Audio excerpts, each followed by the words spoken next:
Graça e paz, irmãos, em nome de Jesus. Mais uma vez estamos aqui na Igreja Batista Provisão e Vida para trazer uma palavra de amor e de conforto ao seu coração. Para quem não me conhece, eu sou o pastor Paulo Eliodoro e nós vamos estar meditando na palavra do Senhor no livro de Atos dos Apóstolos, capítulo 4. Nós vamos ver uma história de um casal que,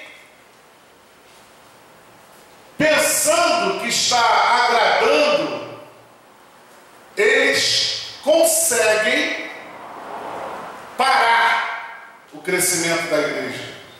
Ou então, uma palavra melhor, diminuir a velocidade do crescimento da igreja.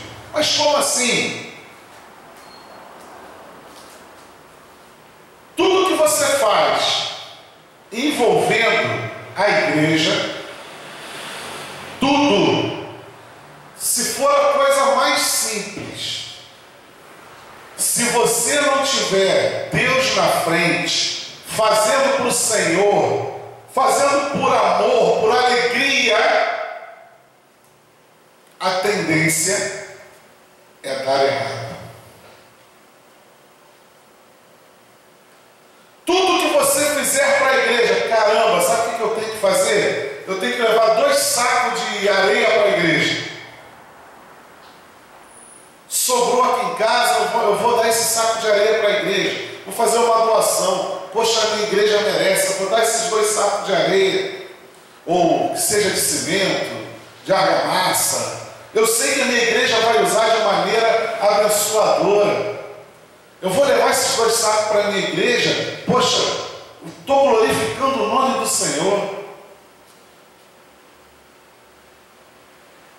Você está com um coração alegre. Você está com vontade de fazer aquilo. Agora olha só como é diferente. Tem ninguém para dar esses 2 sacos de cimento? Eu vou dar para a igreja.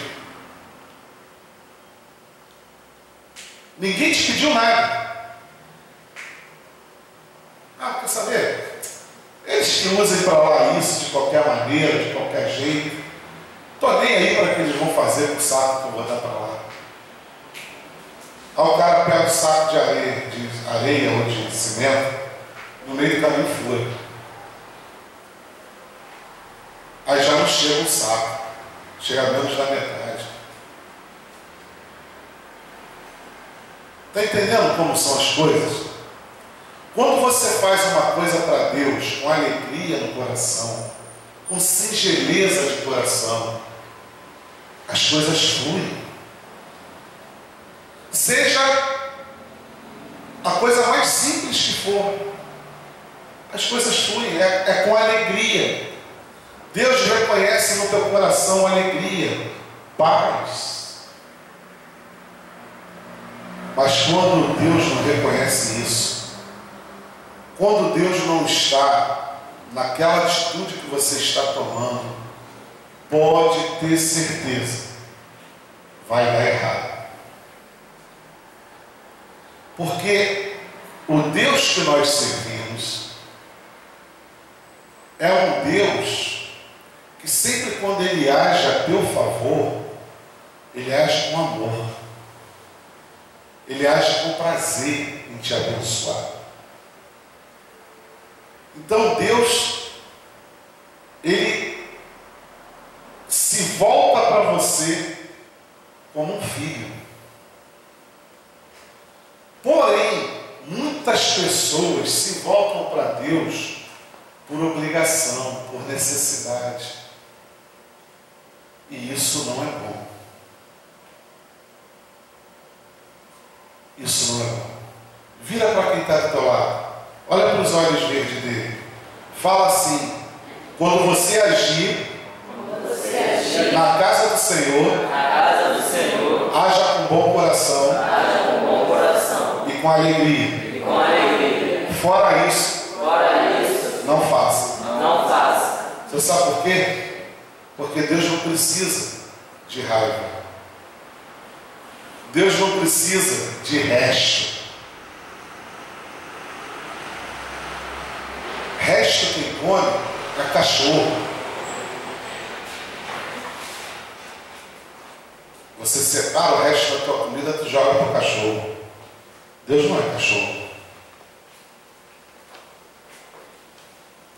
E esse casal achou que Deus fosse resto.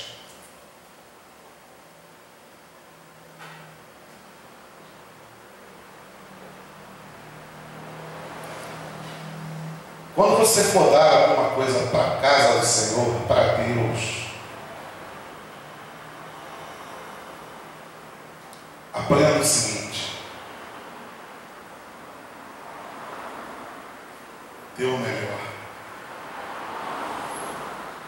Quando você vai numa festa de aniversário, você compra um presente para o aniversariante, mesmo que aquele presente seja simples. Por exemplo, festa de criança. Criança gosta de brinquedo, criança gosta de bola, né? Se for menino, né? Se for menina, boneca, casinha de boneca, kit de maquiagem, aquela coisa que criancinha gosta, menininha gosta, né? A menina vê a mamãe passando um batonzinho na boca, a menina fica olhando, né? É igual o Tiago, meu filho, me vê fazendo barba, né? Me vinha fazendo barba e ele chegava para mim e falava assim: pai, olha o meu bigode. Aonde? Coloca uma lupa aí no rosto do Tiago para ver o bigode do Tiago. A Lourdinha olhava para mim, olhava para ela. Ela falava assim: não, meu filho, realmente você está com bigodão, né? E ele, quantas vezes, ele pegava o meu negócio de barbear, né? E estava lá dentro, lá no banheiro dele, lá, né? O Lucas também fez isso várias vezes, né? Só que hoje o Lucas está cultivando os bigodinhos aqui, né? Assim, né? Não sei se ele pinta de preto, alguma coisa assim. A menina é a mesma coisa, a menina faz tamanho, né? A menina pega o batomzinho, né? E aí tu vê aquela menina com a cara toda borrada, né? Toda cheia de batom. Não sabe, né? Não tem habilidade ainda, né? Para passar o batomzinho, né? E assim por diante. A menina e o menino foca nos pais. É ou não é? E quando você dá um presente, mesmo que seja simples, você dá um bom presente. Você dá um bom presente. É bacana você comprar um carrinho. Poxa, vou comprar esse carrinho aqui, o fulano vai gostar, né? Aquela bola, o fulano gosta de futebol, vão dar aquela bola de couro para ele, e assim por diante. Não é verdade? Pode ser simples, porém, você dá o presente com alegria. Você dá um presente com alegria. Por que você trata Deus diferente?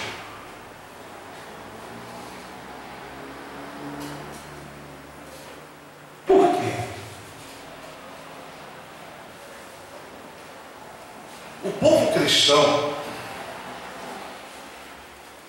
é o único povo que trata Deus como um mendigo e quer que Deus te trate como um príncipe. Vai entender um troço desse? Não acontece, irmãos, não dá. Ou você trata o Deus que você serve com dignidade, com alegria de coração, colocando Ele sempre em primeiro lugar, ou então, não dá nada não, porque vai dar ruim, como deu para esse casal aqui, que a gente vai conhecer a história dele agora. Provavelmente você já deve até conhecer a história desse casal. Você já deve conhecer. Ah, pastor, só está falando de Pedro e Maria, né? Não.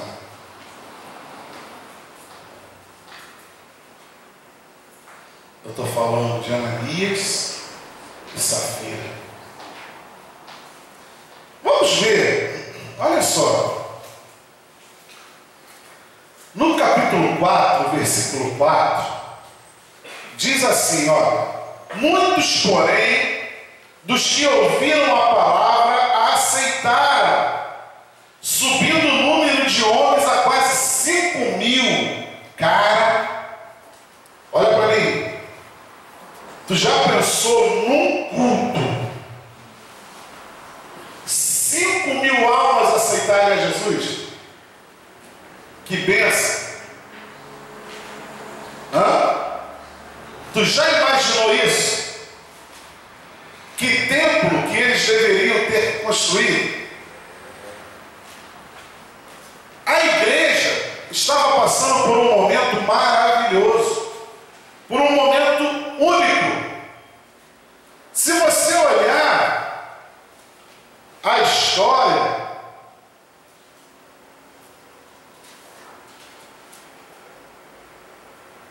a igreja crescia muito rapidamente.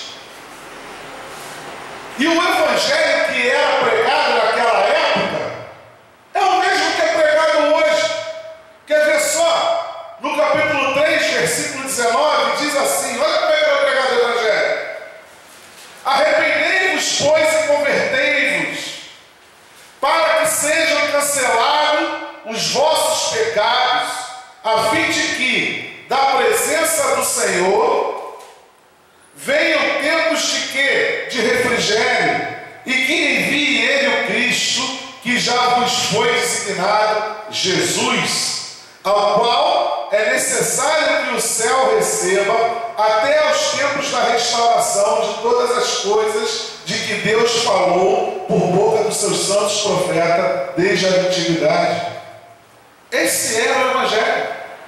Evangelho de arrependimento. Arrependei-vos, arrependei-vos, porque sem arrependimento não existe o quê?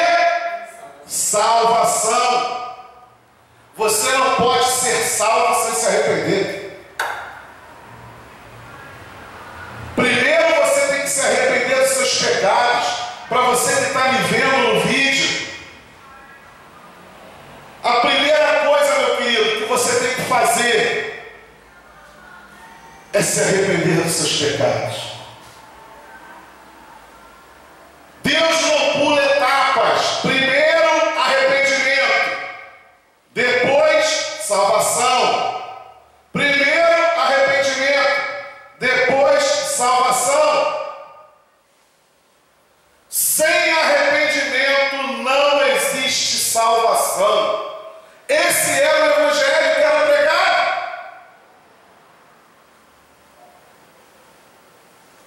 Mas havia paz, havia alegria, havia singeleza no coração. Os irmãos que tinham mais de uma propriedade, mais de uma situação, veja bem, eu estou falando no plural, casas, terrenos, ou outras coisas, outros bens. Esses irmãos eram tocados pelo Espírito Santo, vendiam uma das suas propriedades e depositavam tudo aos pés dos apóstolos. Havia alegria na igreja, não havia fome. A igreja podia se manter, abençoar as viúvas, os órfãos. Qual era o melhor lugar para se estar na cidade? Na igreja. Porque na igreja havia conversa sadia, na igreja havia alegria, na igreja havia bolo. Bolo? Olha a cara da Adriana. Falou em bolo, o bichinho chega a querer acabar. Olha só, calma, Adriana. Caramba, tem bolo na igreja? Tem! Tem bolo mesmo? Tem, rapaz. Tu não sabe, não tem só bolo, não. Tem um cachorro quente ali abençoado. Vai lá comer. Tem alegria. A minha vontade é de estar na igreja. A minha vontade é que o culto nunca acabe, que a gente fique naquela confraternização abençoada. Poxa, quando eu vejo, caramba, já passou a hora. Tem que ir para casa, vai ter que acordar cedo, tem que trabalhar. Irmão, boa noite, tchau, tchau. Mas você vai embora com o coração o quê?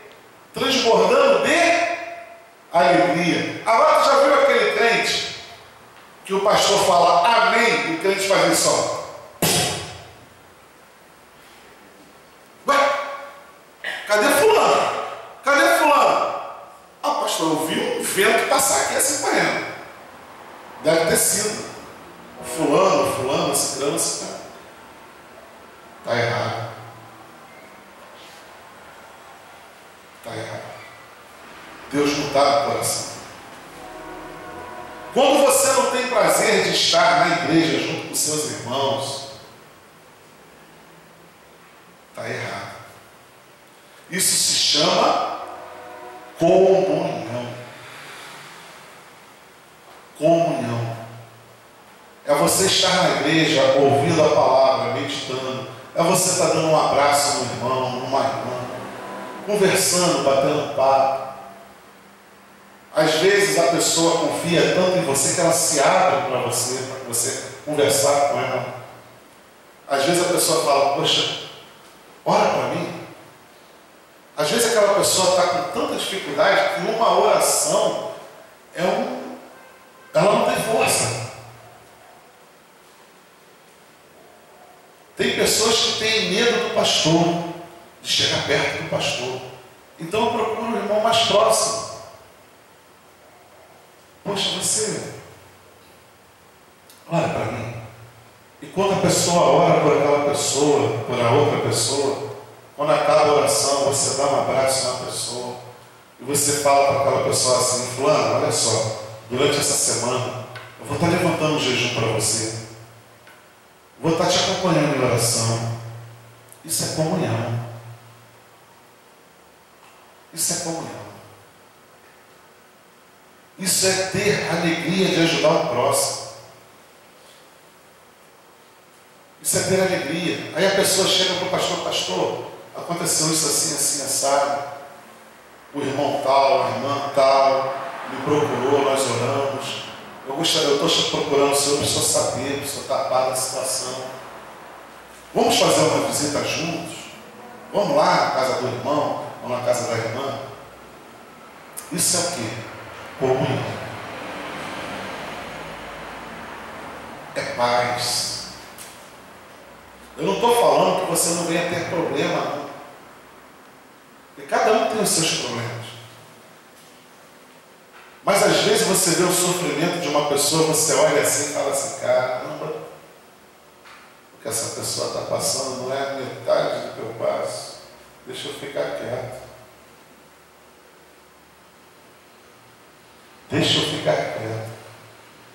Eu tive na IBPV em Brasília, lá no Gama, uns 2 meses atrás, e eu conheci a história de uma irmã que a mulher morava num barraco de papelão, junto com um neto. E ela foi convidada para estar no aniversário da igreja. Ela foi para o aniversário da igreja e aceitou a Jesus Cristo ali. Ela e o neto dela. No outro dia de manhã, ela estava saindo. Sabe quando a pessoa sai de casa sem saber para onde vai? Sem ter noção das coisas? Ela tinha aceitado a Jesus na noite anterior. E quando ela estava saindo na rua, procurando comida para comer, junto com seu neto, uma senhora, do nada, buzinou para ela e perguntou a ela, o que está acontecendo com a senhora? Que a mulher devia estar andando meio que em zigue-zague, né? De tanta preocupação. Ela, moça, não quero papo, não. Não é no carro, não, né? Ela, não, mas peraí. Eu posso ajudar a senhora de alguma forma? Não. Vai com Deus, vai para o seu destino. Aí a moça disse, não, mas Deus mandou procurar a senhora para te abençoar. Aí a mulher parou. Mas abençoar como? A senhora tem casa? Não. Eu tenho um barraco de papelão. Eu não tenho casa. Então é a senhora mesmo. Deus está mandando dar uma casa para a senhora. há 2 meses atrás, lá no banco. Liga para o pastor Josivaldo, ou entra no meu site, no Face, e conversa com ele, pergunta se essa história é invenção ou é verídica.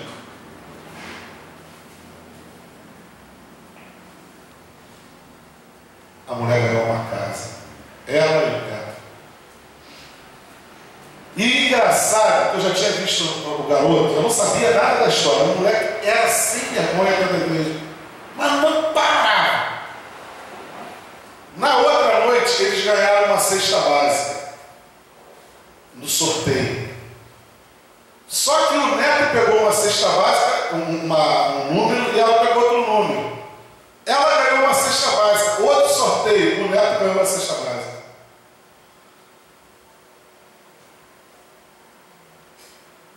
E eles saíram felizes da vida para a casa deles, levando cada um sacão de cesta básica, coisa boa. O pastor Josivaldo caprichou no negócio. Vou fazer de tudo para o pastor Josivaldo estar aqui em agosto, no aniversário da nossa igreja. No outro dia, parece que é brincadeira, mas eles ganharam cada um mais um sorteio de uma cesta básica. No outro dia, no final, eles ganharam também cada um mais um sorteio de uma cesta básica. E aquela mulher me procurou no final do culto para conversar comigo. Aí que eu soube da história dela. E ela falou: pastor, esse Deus é bom. Eu falei: irmã, a senhora duvida disso?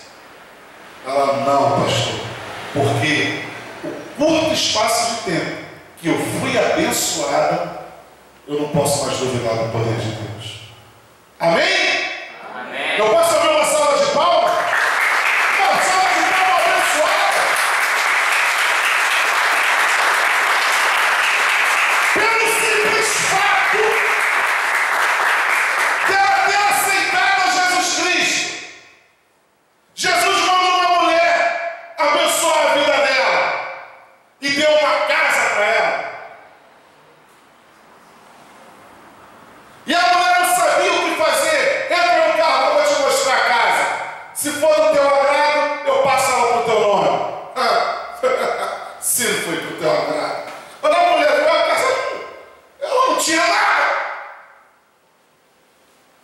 Ela tinha um papelão em cima, por cima assim, umas tábuas, para se esconder do frio. Quando ela viu uma casa arrumadinha, bonitinha, meu irmão, você está entendendo? Quando existe Deus na frente, você está entendendo quando você coloca Deus em primeiro lugar na sua vida? Você está entendendo quando o teu coração está blindado pela força de Deus?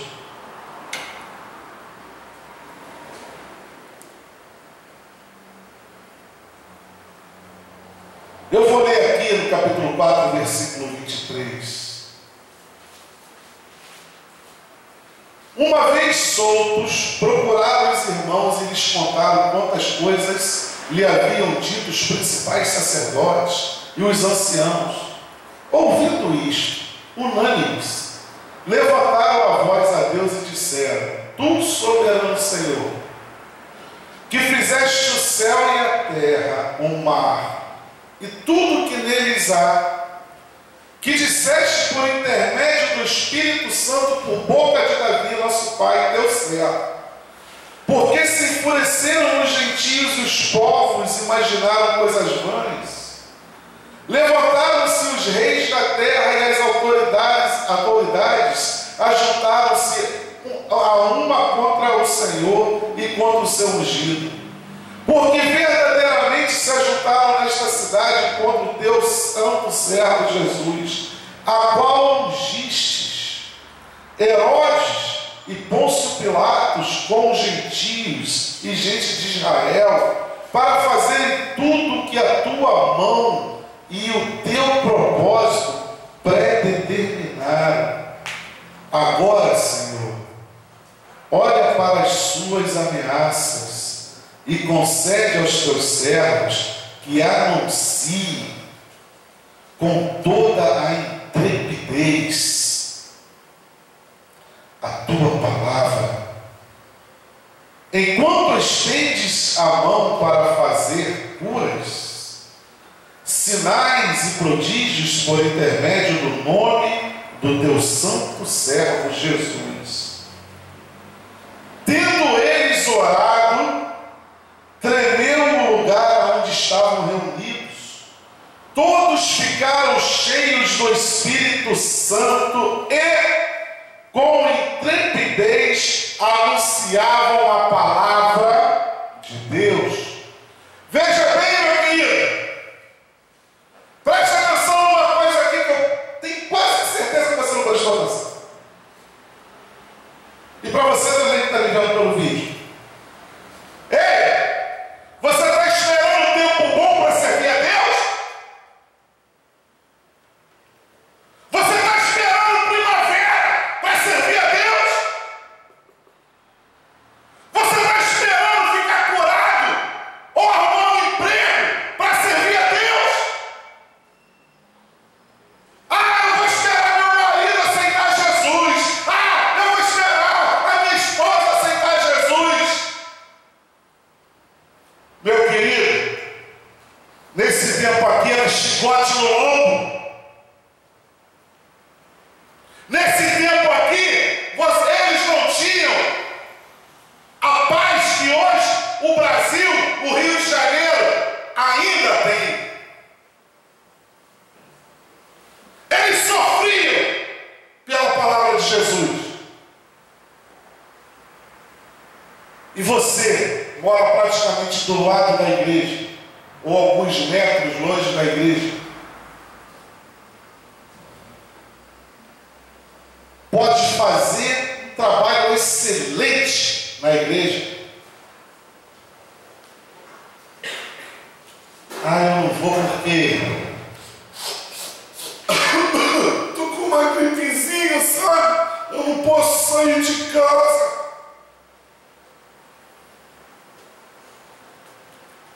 Eu não vou porque eu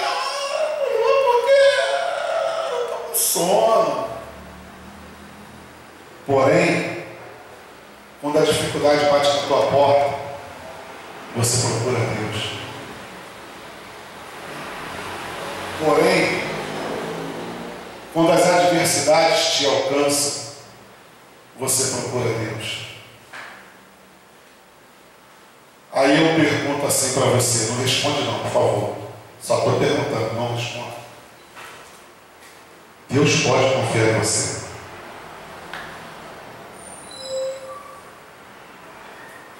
Hein?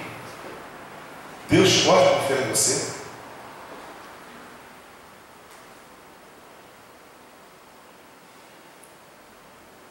Não responde não.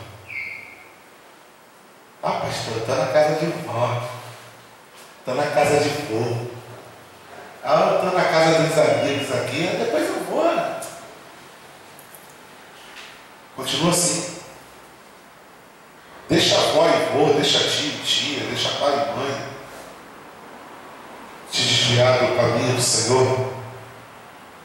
Depois tu vai pedir ajuda a eles para ver o que vai acontecer. Eu não vejo um profeta dentro da palavra do Senhor. Eu não vejo um homem de Deus dentro da palavra do Senhor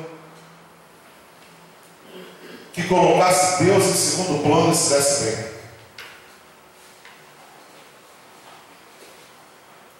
Me mostra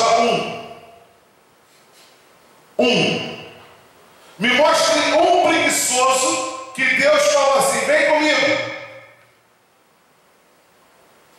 Me mostra um.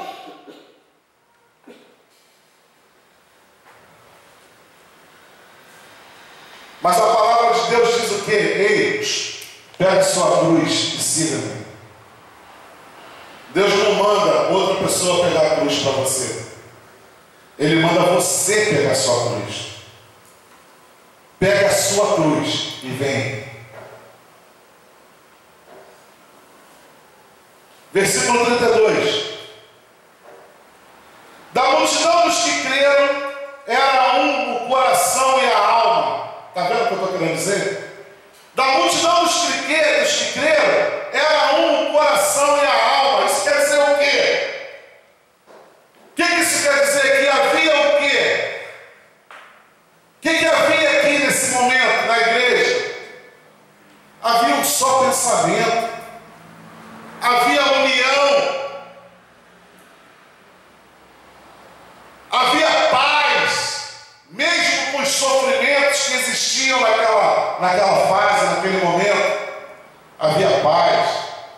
Mas como assim havia paz se os caras estão passando por uma... Meu querido, Deus está no controle. Até na dificuldade, quando Deus está na frente, você passa pela dificuldade cantando louvor, dando glória a Deus, não murmurando.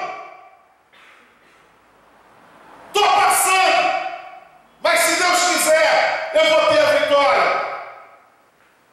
Eu não esperava por isso, mas Deus está no controle. Deus está me dando discernimento. Deus está falando o que eu tenho que fazer. E o que eu tenho que fazer agora, sabe o que é? É louvar, é cantar, é ouvir a palavra e também praticar a palavra. Porque eu não vou negar a minha fé.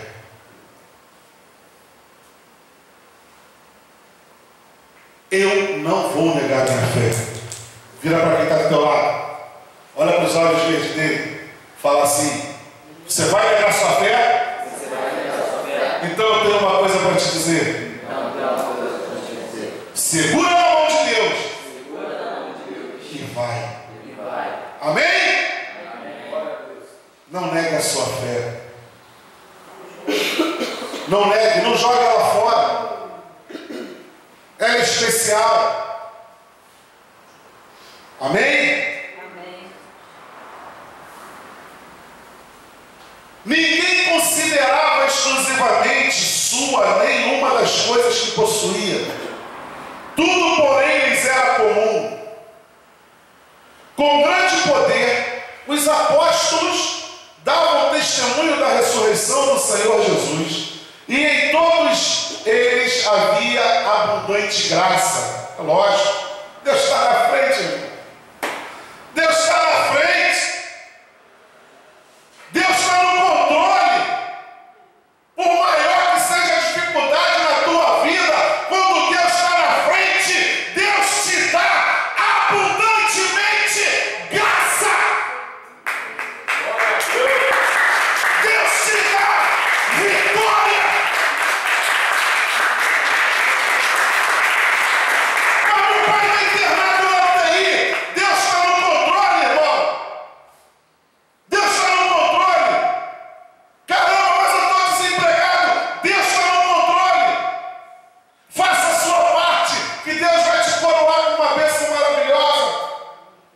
Deus vai te dar paz. Abundante graça. Aí é fácil, meu querido. Quando você aprende a confiar em Deus, as portas começam a se abrir. Não da maneira que você pensa e nem da maneira que você acha que vai ser. Não é do teu jeito, é do jeito do Pai, é do jeito de Deus, é do jeito dele. Nunca vai ser do teu jeito e nem da forma que você pensa que é. Mas quando Deus está te tratando como filho, pode ter certeza que a abundante graça vai chegar na tua vida. Você vai se glorificar. Você vai se regozijar. Você vai chegar na igreja e vai falar: caramba, eu estou rindo de fratura exposta. É isso que Deus faz. Com grande poder, os apóstolos davam testemunho da ressurreição do Senhor Jesus, e em todos eles havia abundante graça, pois nenhum necessitado havia entre eles, porquanto os que possuíam terras, olha só o plural, está no plural, ó, terras, ó, olha só, terras ou casas, terras ou casas. Deus não quer que tu venha na sua casa, sua única casa, para abençoar a casa dele. Não, isso é ignorância. Veja bem que aqui não está no singular. Se tivesse no singular, estaria assim, ó. Pois nenhum necessitado havia entre eles, porquanto os que possuíam terra ou casa. Está vendo a diferença? Ele está falando para as pessoas que tinham muito dinheiro. Ele está falando para as pessoas que tinham muitos bens. Não era uma casa, ou um carro, ou um terreno que iria fazer falta àquela pessoa. Eles tinham muitos bens. Olha o plural. E essas pessoas que possuíam muitos bens, vendo o trabalho dos apóstolos, vendiam uma propriedade e depositavam no pé dos apóstolos. Outro vendia outra propriedade e depositava como oferta, como dízimo, no pé dos apóstolos. Há um tempo atrás saiu um noticiário sobre uma igreja na cidade de Araruama, aqui no Rio de Janeiro. Um pastor, vendo a necessidade das suas ovelhas, houve uma enchente lá. E o que ele começou a fazer? Chamou os irmãos e começaram a trabalhar nos finais de semana. A igreja tinha um terreno grande e eles começaram a construir 4 casas. Pegaram os dízimos da igreja, pegaram as ofertas da igreja, pegaram os irmãos que sabiam fazer trabalho de pedreiro e começaram a construir 4 casas. Usaram os dízimos e as ofertas, usaram o que estavam sendo depositado no pé do profeta, e aquele profeta, com a orientação de Deus, divina do Espírito Santo, começa a fazer algumas casas simples, porém viáveis, para que uma pessoa possa morar dignamente. Isso aí, meu irmão, é exemplo para ser seguido. Aqueles velhinhos perderam tudo na enchente. Não tinham mais aonde morar, estavam morando dentro da igreja. E o pastor ficou comovido com aquilo. E o pastor reúne um grupo de soldados dentro da igreja e fala: vocês me ajudam? Vamos fazer? Vamos fazer. E a igreja entrou numa campanha para construir as casinhas para os velhinhos, membros da igreja. Meu irmão, esse pastor entrou nele, sabe o quê? Abundante graça. A igreja tinha condições, a igreja tinha terreno.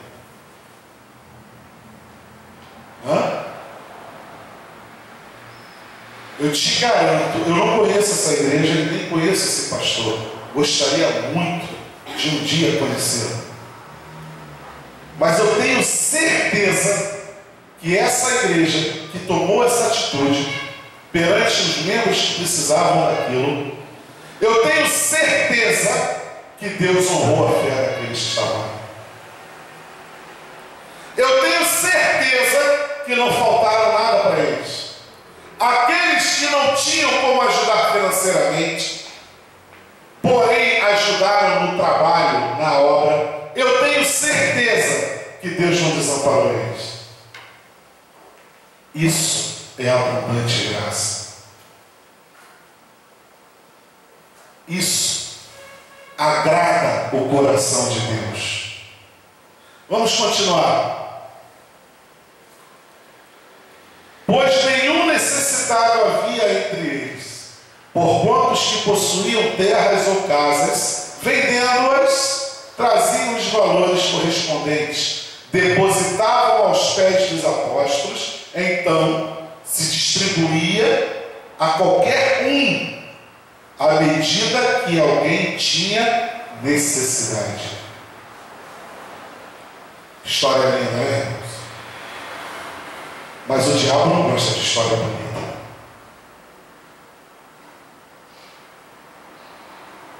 O diabo não gosta de ver você sorrindo. O diabo não gosta de ver você feliz. Porém, agora você vai ver o outro lado da moeda. Versículo 36. José, a quem os apóstolos deram o sobrenome de Barnabé, que quer dizer filho da exortação, levita natural de Chipre, como tivesse um campo, vendendo, trouxe o preço e o depositou ao pé dos apóstolos. Que bênção! Que maravilha!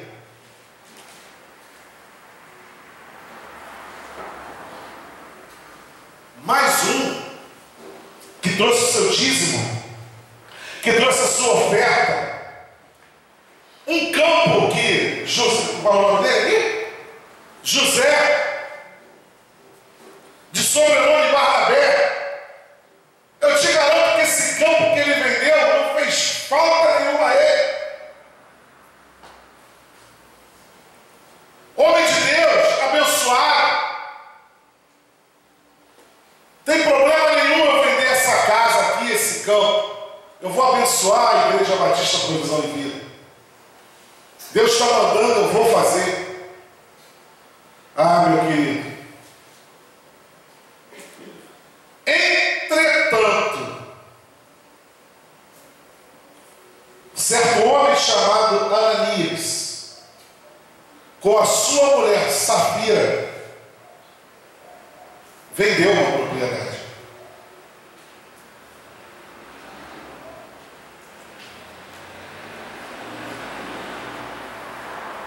Olha para mim. Você está vendo algum apóstolo dizer aqui para que Ananias e Safira vendessem alguma propriedade?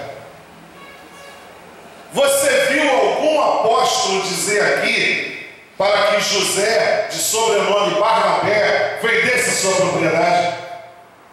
Hã? Você viu alguém falar isso? Você viu algum pastor pedir para que alguém vendesse a sua propriedade?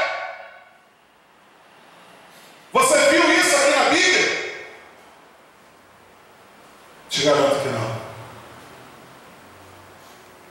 Ninguém impôs a José, de sobrenome Barnabé, vender a sua propriedade. Também ninguém impôs a Ananias e Safira a vender a sua propriedade. Porém, Barnabé vendeu a propriedade por X, e por X ele depositou aos pés dos apóstolos. Versículo 2 diz assim: mas em acordo com a sua mulher, reteve parte do preço, e levando o restante, depositou aos pés dos apóstolos. Então disse Pedro: Ananias, por que encheu Satanás o teu coração, para que mentisses ao Espírito Santo, reservando parte do valor do campo, conservando, porventura não seria teu? E vendido, não estaria em teu poder? Como, pois, assentaste no coração este desígnio? Não mentiste aos homens, mas a Deus.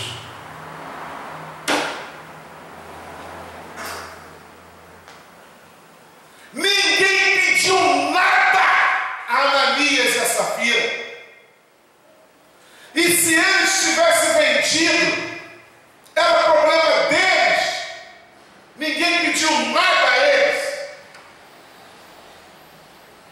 Porém, Ananias e Safira, observando a condição da igreja, vendo que as pessoas que depositavam no altar os seus dízimos e as suas ofertas,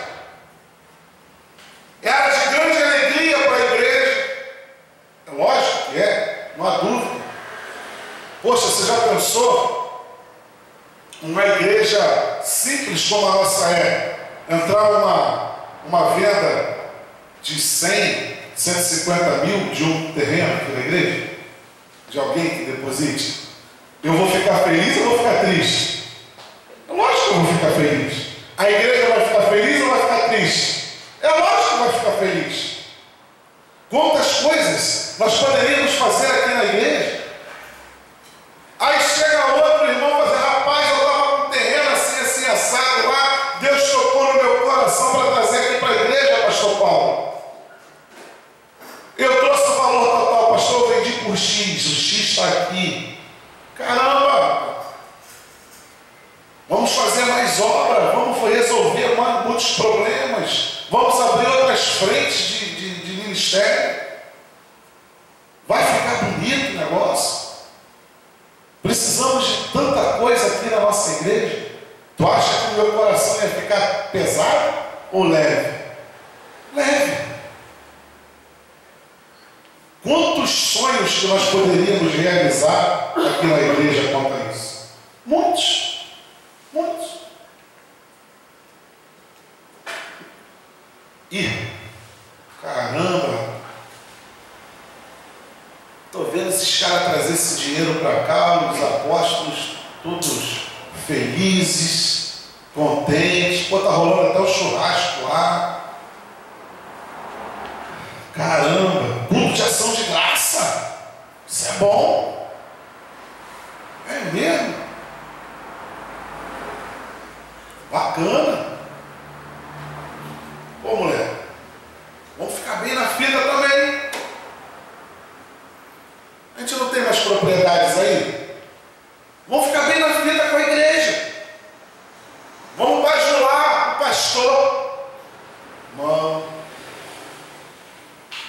faz isso não. Faz isso. O pastor não precisa de ser bajulado.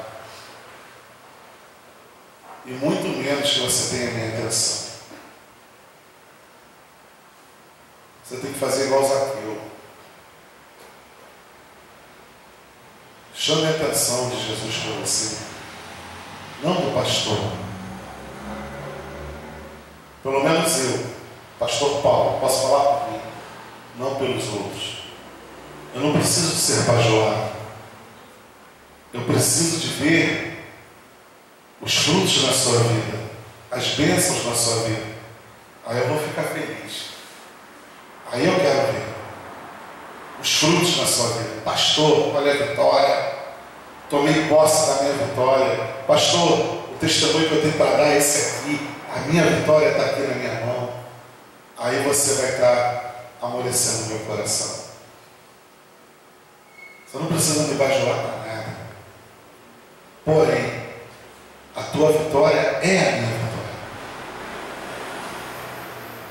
Isso sim. Como Pedro não precisava ser bajulado, e os outros profetas não precisavam disso. É bom, né? A gente ter comunhão. Poxa, pastor, esse mês eu estou feliz. Sabe o que eu vou fazer? Vamos fazer um churrasco na igreja, tudo por minha conta. Aí, irmão. É tudo por minha conta, pastor. Eu recebi uma bênção muito bacana e eu quero compartilhar com os meus amigos aqui na igreja. Vamos fazer um churrasco no sábado, pastor? Deixa Deus te usar, não. Picanha, fraldinha, linguicinha,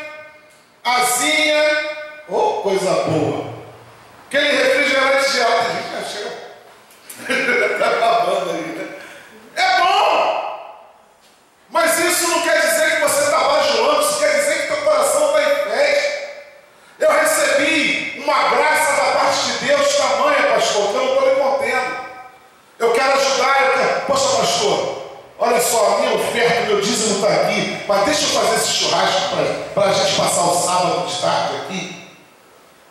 Eu posso? Pode não, meu querido. Deve. Você deve. Deve fazer isso sim. Compartilha com os irmãos a tua bênção. Momentos de alegria, de prazer. Porém, Ananias e Safira não pensavam assim. Versículo 5. Ouvindo estas palavras, Ananias caiu e expirou. Isso quer dizer, morreu. Sobrevindo grande temor a todos os ouvintes. Levantando-se os moços, cobriram-lhe o corpo e levando-o sepultaram. Quase 3 horas depois, entrou a mulher de Ananias, não sabendo do que ocorrera. Então, Pedro, dirigindo-se a ela, perguntou-lhe: dize-me, vendeste, portanto, aquela terra? E ela respondeu: sim, portanto. Quer dizer que já havia o quê? Ananias e Safira já tinham o quê? Combinado a falcatrua, combinado o erro. Por quê? Porque Satanás enganou o coração dos dois. Vamos continuar. Tornou-lhe Pedro: por que entraste em acordo para tentar o Espírito do Senhor?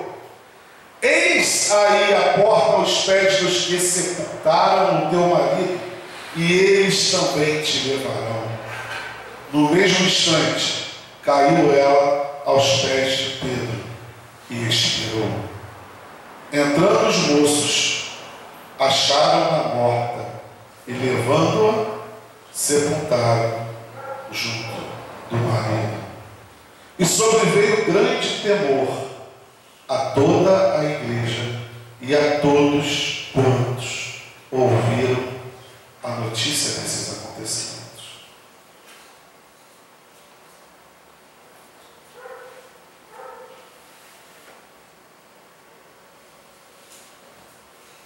Para que isso? Para quê?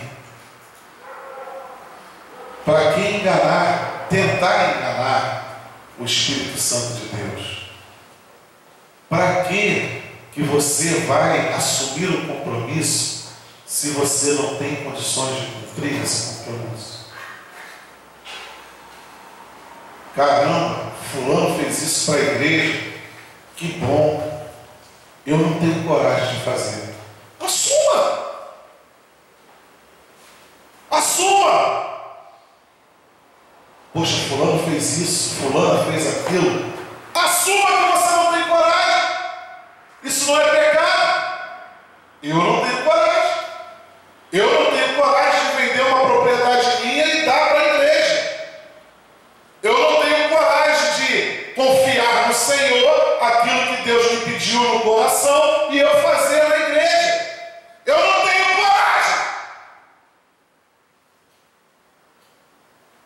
Não vai acontecer nada com você. Também não espere de Deus nada.